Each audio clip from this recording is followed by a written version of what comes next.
Alexandre, hoje 14 de julho de 2021, um abraço a todos.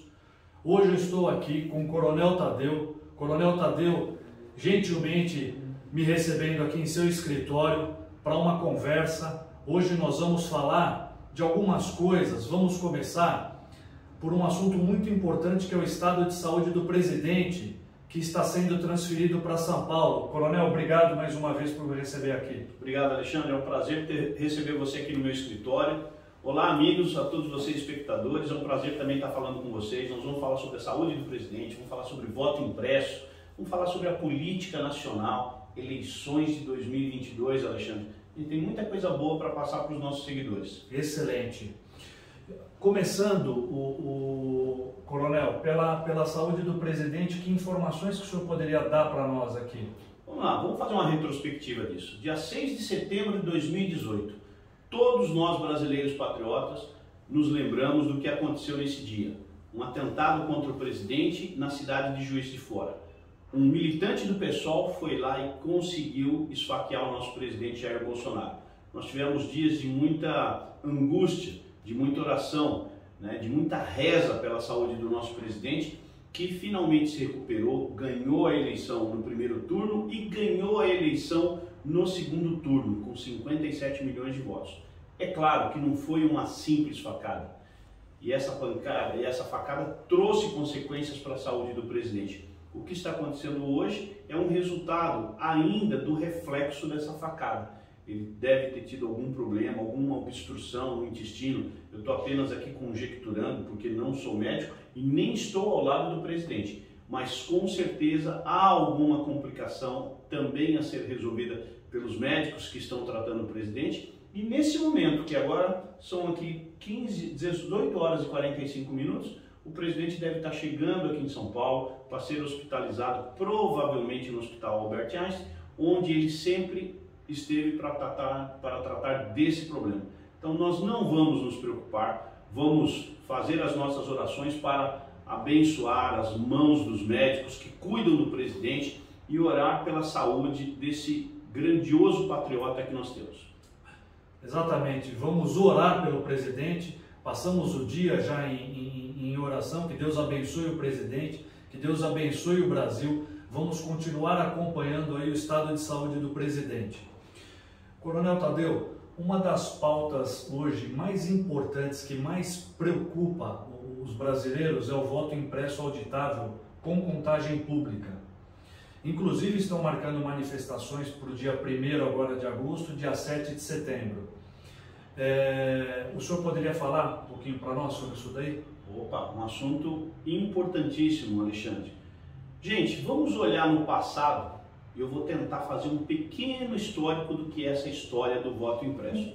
Primeiro, é sabido e notório que nós temos uma urna completamente obsoleta. Ela funciona, sem dúvida nenhuma. Você deposita os votos nela e através de linha de dados, né, LPD, linha de processamento de dados, esses dados chegam lá no terminal do TSE e fazem uma contabilização geral, recebem os votos, é feita uma somatória e o TSE então acaba divulgando. Qual é o problema dessa urna? É a possibilidade de fraude, tanto na urna como no sistema do TSE. Se a gente fala em segurança de informação, em segurança de TI, Alexandre, vamos olhar para dentro de um banco Itaú, por exemplo, um Bradesco. Você acha que um banco tem simplesmente esse tipo de sistema, que você põe no caixa eletrônico, vai direto para a central do banco e fica por isso mesmo? Não é assim que funciona. Os bancos têm um sistema de segurança muito, mas muito bem feito para evitar a invasão de hackers. E hoje nós estamos numa polarização tão grande, onde nós sabemos, Alexandre, aí é que está o problema, que há uma polarização política muito grande e ninguém está acreditando mais nessa urna.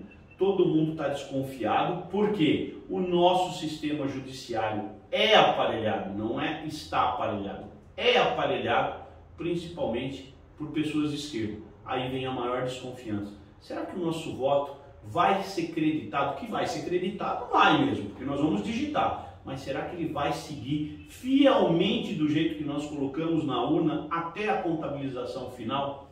Essa é a grande pergunta. porque há possibilidade de fraude. Hoje já existem urnas eletrônicas na quinta, na sexta geração com sistemas de segurança. Por exemplo, de você poder encaminhar esses dados para 3 lugares diferentes. Se o hacker quiser hackear e sacanear a eleição, ele vai ter que entrar em 3 lugares completamente diferentes que nós nem sabemos onde estão. Isso sim seria muito bom. Agora, o que é o voto impresso e auditável? Como não há dinheiro para tanta segurança, então vamos fazer o seguinte, nós vamos votar, o ano que vem serão 5 votações, vou lembrar aqui para os nossos espectadores, né? Certo. Nós vamos votar para presidente, nós vamos votar para governador, nós vamos votar para um senador apenas, depois nós vamos votar para deputado federal e deputado estadual. Não sei se é nessa ordem, mas são 5 votações. Você vai fazer essas 5 votações e é claro, você está ali na frente da urna, ao lado dela terá uma impressora que vai mostrar exatamente aquilo que você digitou. Então você vai conferir, pô, é isso mesmo, eu votei aqui, tá certo o meu voto, maravilha. Eu dobro o meu voto e coloco numa urna eletrônica. Ninguém sai com o voto para fora da urna eletrônica. Ninguém sai. Você deposita na urna eletrônica e aquele papel que é o voto impresso, você deposita numa urna convencional para uma eventual conferência. Você sai apenas com o comprovante de votação que você votou. Mas você viu, você conferiu que o que você depositou na urna eletrônica está no papel. E esse papel, então, cai numa urna convencional. Numa eventual denúncia de fraude, nós vamos conferir o BU, que é o boletim da urna eletrônica, com aqueles papéis que foram depositados na urna. Aí sim você está fazendo uma auditoria do que foi encaminhado eletronicamente e do que você tem fisicamente. Por isso que a gente tem falado, Alexandre, voto impresso e auditável. Mas aí vem a pergunta, e como é que está esse projeto, Coronel Tadeu?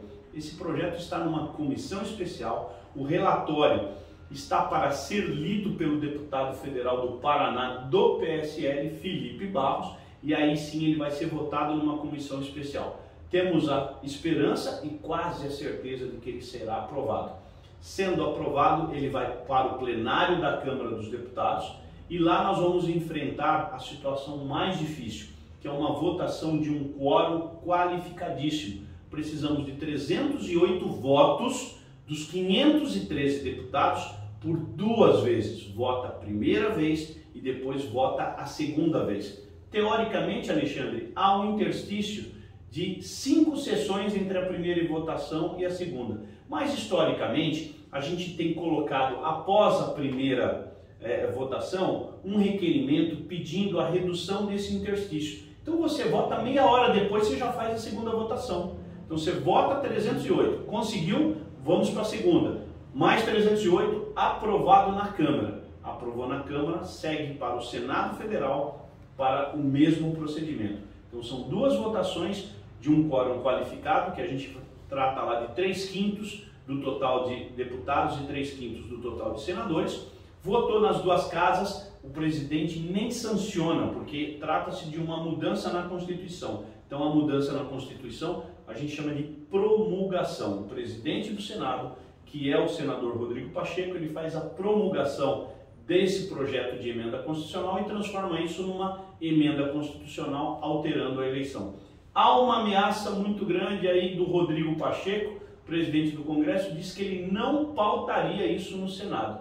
Aí eu pergunto, por que, gente? Qual é o medo de se pautar uma segurança a mais na nossa eleição? É uma segurança a mais para quase 140 milhões de eleitores que nós temos no Brasil.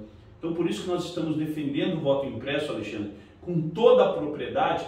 Tamanha é a nossa desconfiança do atual sistema e da possibilidade de fraude. Estamos fazendo isso para que você, eleitor, vote e vote confiante de que o voto que você depositar não será alterado em nenhum momento.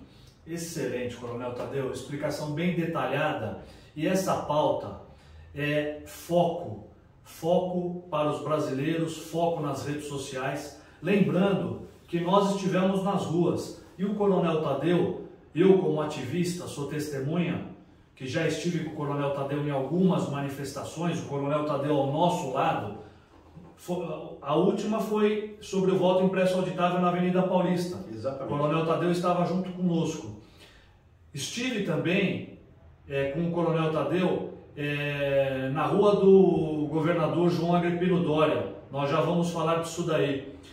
Então, foco no voto impresso auditável, pessoal. Nas redes sociais, dia 1º de agosto tem manifestação. Já estão marcando manifestação para 7 de setembro. Eu digo que nós não podemos aguardar, isso é prioridade nossa.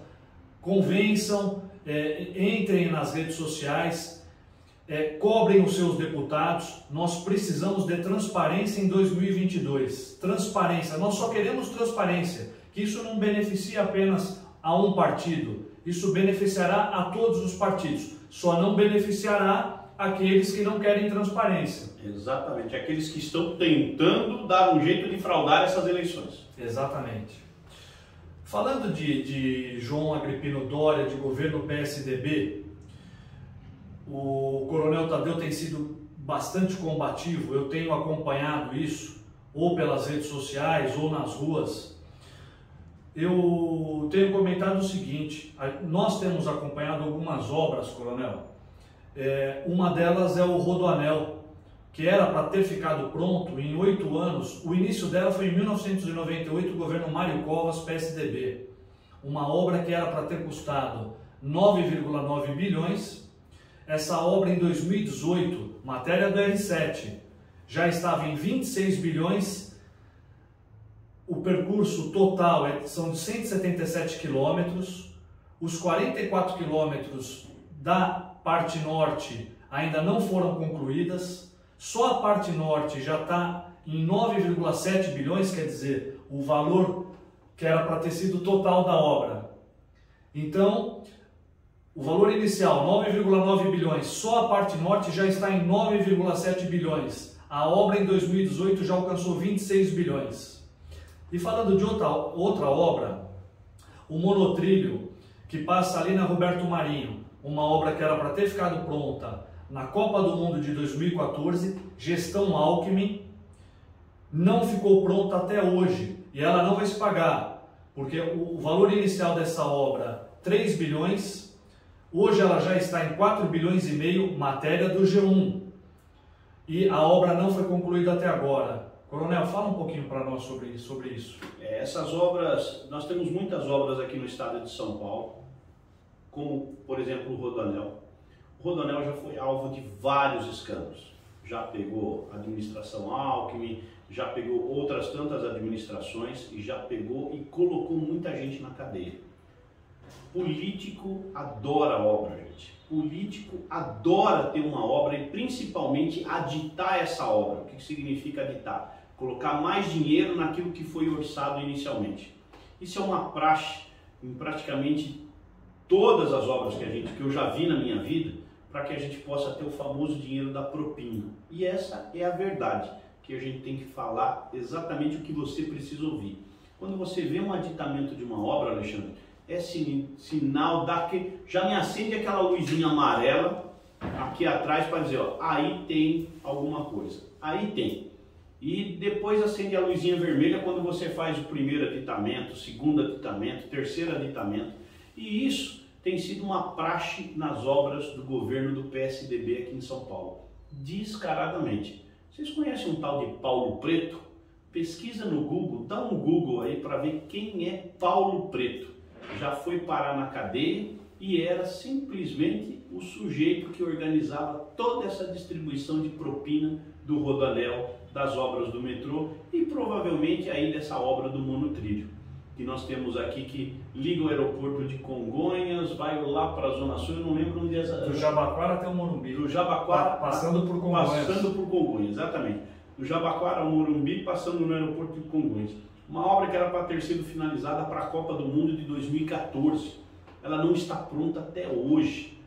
Era para ter dinheiro do governo federal, do PT, na época do PT, era para ter dinheiro do governo do estado e a obra, a gente não sabe o que estão fazendo com ela. Mas está caindo dinheiro lá na conta da construtora. Está caindo dinheiro, pode ter certeza absoluta que está. E isso é uma pouca vergonha, porque aí é que está o dinheiro da nossa propina. O dinheiro no dinheiro nosso, que nós pagamos imposto, que vira propina para esses políticos. Esse é o PSDB aqui em São Paulo, gente, lamentavelmente. E aí eu aproveito, Alexandre, pelo amor de Deus, gente, nós não aguentamos mais PSDB no estado de São Paulo. Não é que eu sou contra a pessoa do Dória, eu sou contra essa administração desastrosa e esse tanto de mentira que esse governador empurra para todos vocês paulistas, brasileiros que moram no estado de São Paulo. Eu não suporto ver esse sujeito mentindo. Ele é um safado, um salafrário, um falastrão.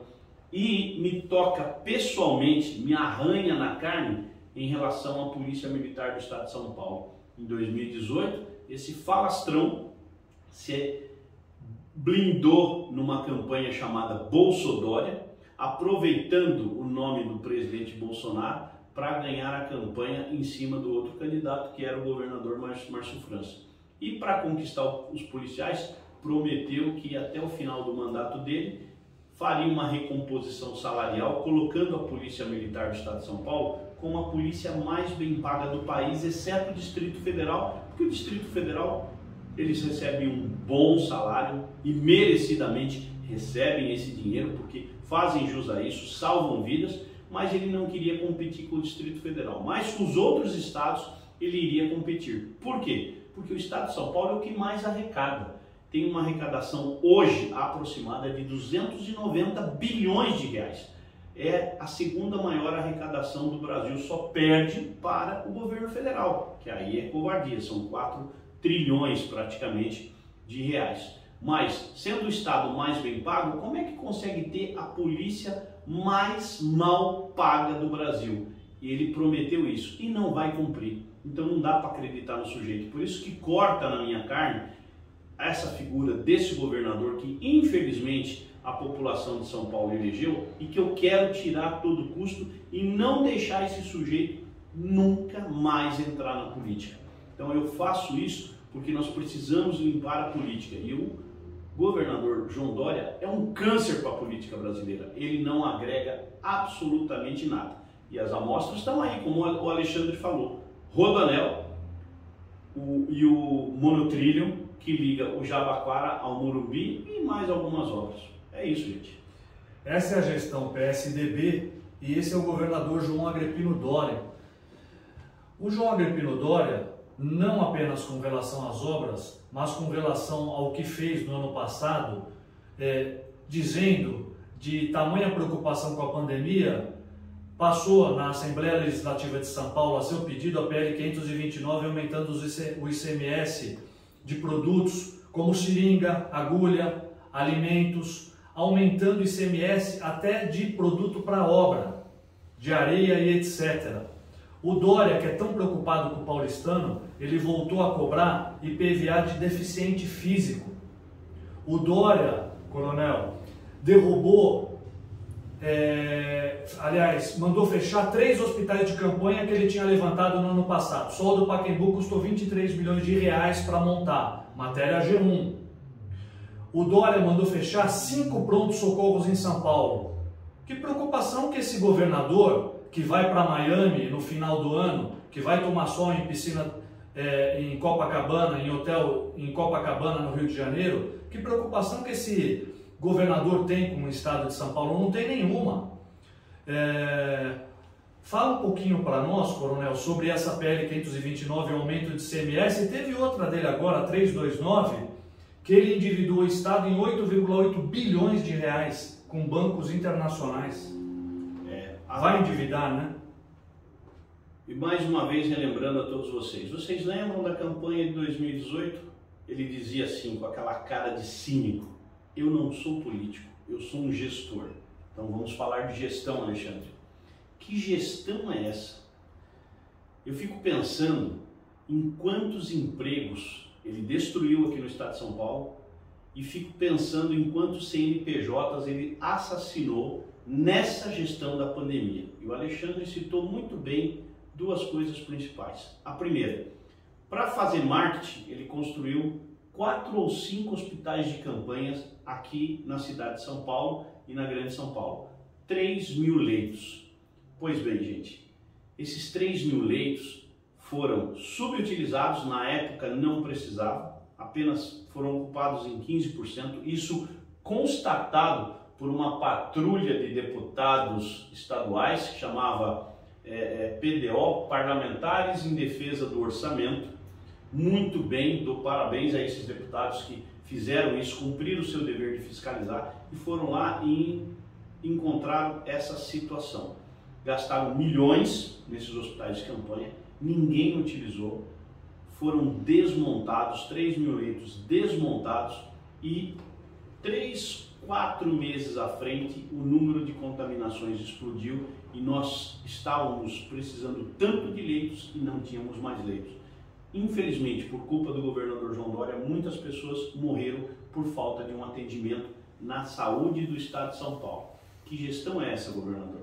Segunda coisa é a contrariedade do momento das decisões. Muito bem, quando ele implantou o primeiro lockdown, aproximadamente em maio, junho do ano passado, o que a gente esperava é que houvesse com esse lockdown um distanciamento das pessoas, mas isso não ocorreu. Lamentavelmente, e aí nós vamos voltar no passado e lembrar do prefeito Bruno Covas, já falecido, mas ele era o prefeito da cidade, portanto responsável por essas ações. Não só o prefeito de São Paulo, como o governador de São Paulo, ao invés de aumentar o número de trens, ônibus e metrô à disposição da sociedade, simplesmente reduziram ao máximo que podiam. E o que aconteceu? A população não parou de trabalhar. A população continuou trabalhando, só que dessa vez com os trens e ônibus e metrôs superlotados.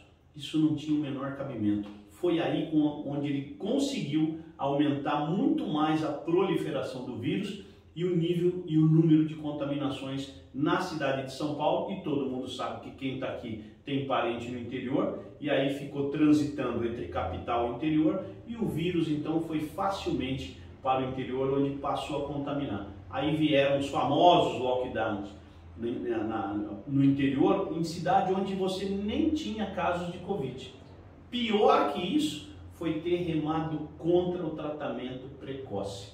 Aí matou de vez, porque aí ele pressionava o prefeito para não implantar o tratamento precoce. E aí eu vou fazer um parênteses em duas cidades, Angatuba e Porto Feliz. Vou dar uma paradinha em cada uma delas, porque eu fui ver, Alexandre, eu fui ver. O prefeito dessas cidades em 2020 era o Dr. Luiz e o Dr. Cássio. Dr. Cássio em Porto Feliz e o Dr. Luiz em Angatuba. Fui visitá-los pessoalmente. Eles aplicavam o tratamento precoce e a cidade viveu momentos de tranquilidade, graças a Deus, em números do Covid. Então, senhor governador, o senhor é um pilantra.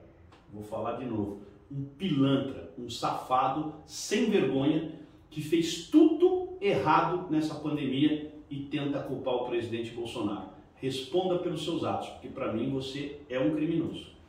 Inclusive, faço das suas palavras as minhas, inclusive não tivemos acesso ao contrato da Sinovac, né, coronel?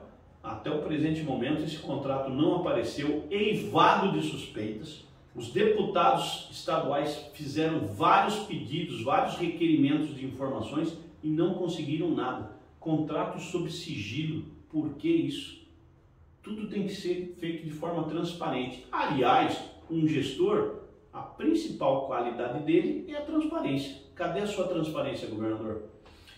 João Dória é um dos piores governadores da história de São Paulo. Não queremos mais, como paulistano eu digo, nós não queremos mais João Dória, governador do estado de São Paulo, e vamos continuar nosso trabalho de expor o PSDB, essa gestão PSDB, essa gestão terrível do João Dória. Nós achávamos que o PSDB fazia oposição ao PT, não. Nós fomos enganados durante muitos anos aí. O paulista foi enganado. Nós achávamos que era oposição e não era.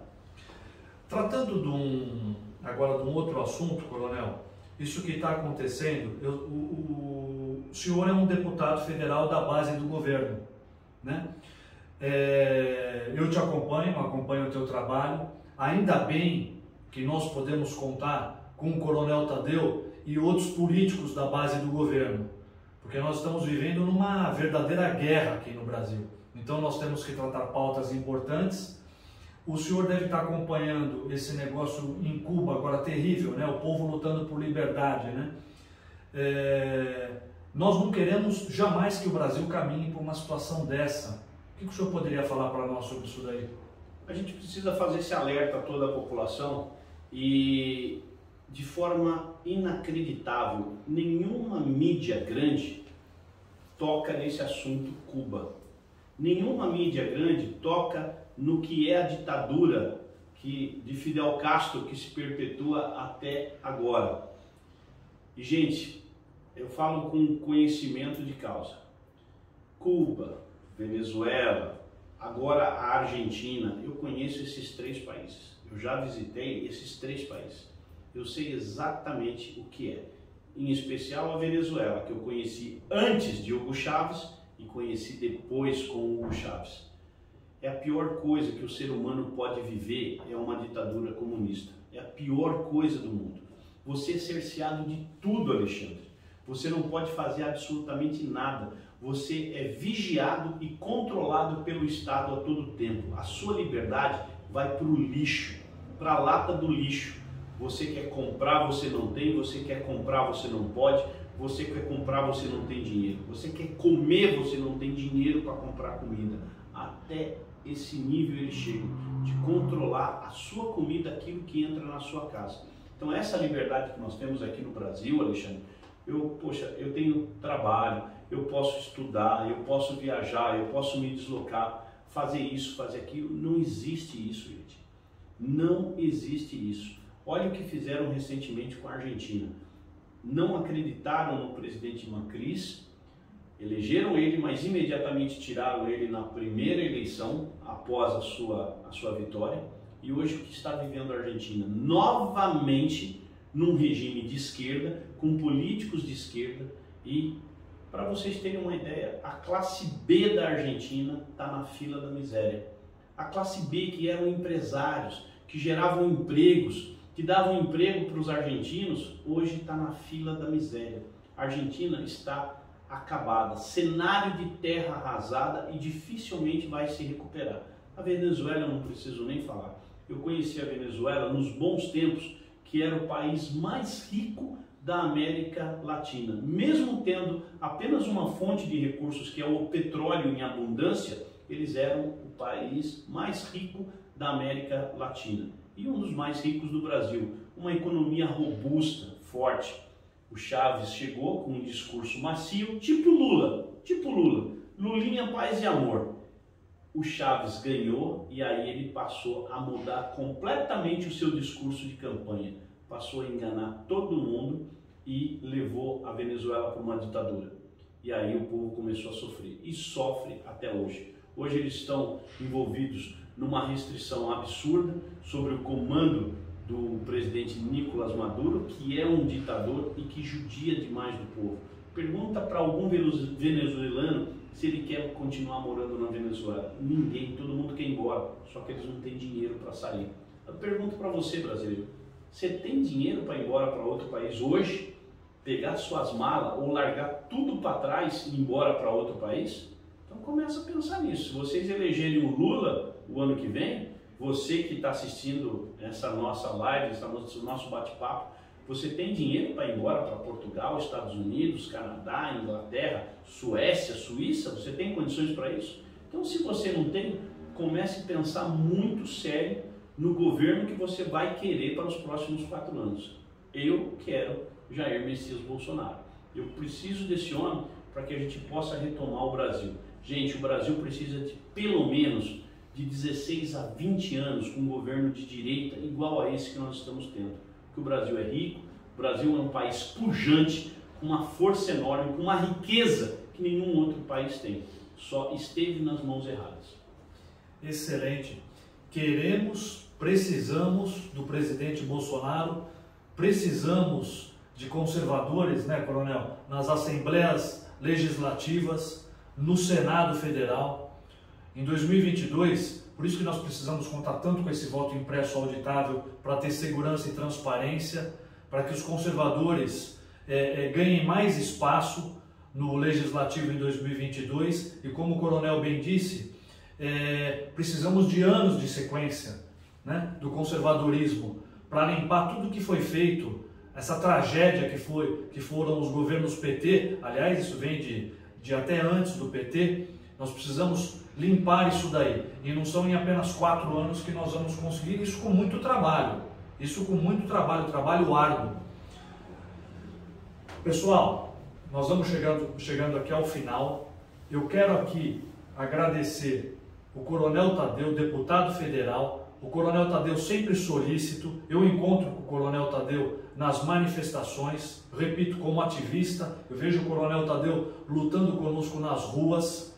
Fica o meu agradecimento por ter me recebido aqui hoje, conhecendo aqui o teu escritório. Prazer estar contigo. Obrigado, Alexandre. Um abraço a todos vocês. Que vocês possam divulgar, compartilhar, comentar essa live que nós estamos fazendo, esse vídeo, porque é importante nas redes sociais, gente. Hoje, as redes sociais, elas dão credibilidade a qualquer matéria que é postada a partir do momento das curtidas, dos comentários e dos compartilhamentos. Então faça isso, você no YouTube que está seguindo esse canal, faça isso, curta, comente e compartilhe isso.